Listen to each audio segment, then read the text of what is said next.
S-lanes.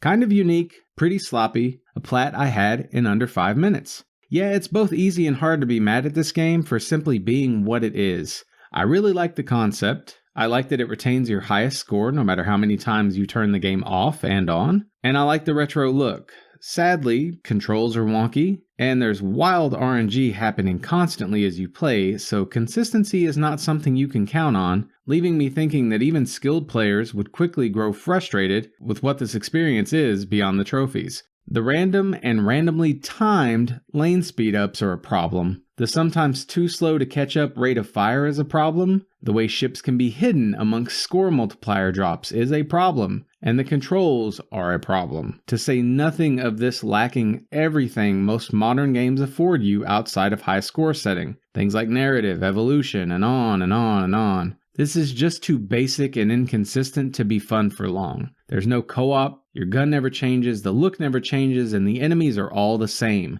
I keep mentioning control issues though, so let's discuss. You have to let go of the fire button to switch lanes. Only you sometimes keep firing in the same lane or get caught in an invisible lane if you start firing too soon after stopping. And the window for catching that next or desired lane is very small. There's challenge in that, yes, but it isn't the fun kind. Also, I played this for a good while beyond getting the 1,000 points in a run required for the plat, and never got a score all that much higher than 1,000. But again, I do mildly appreciate the uniqueness and the fact that the game isn't outright broken or impossible on most runs like some other games I've reviewed. Trophy chase is not for everyone, but it's going to come very easy for some. I'd agree with the trophy guide's rating of a 3 therefore, and would further argue that lots more people could have gotten this done if they'd kept at it. I think the reason more people don't is down to how low your score seems until the multiplier really starts taking off. The guide says 10 to 20 minutes to plat. That's fair, though the range could be much higher or lower depending on how naturally you take to this, as well as your luck during a given run.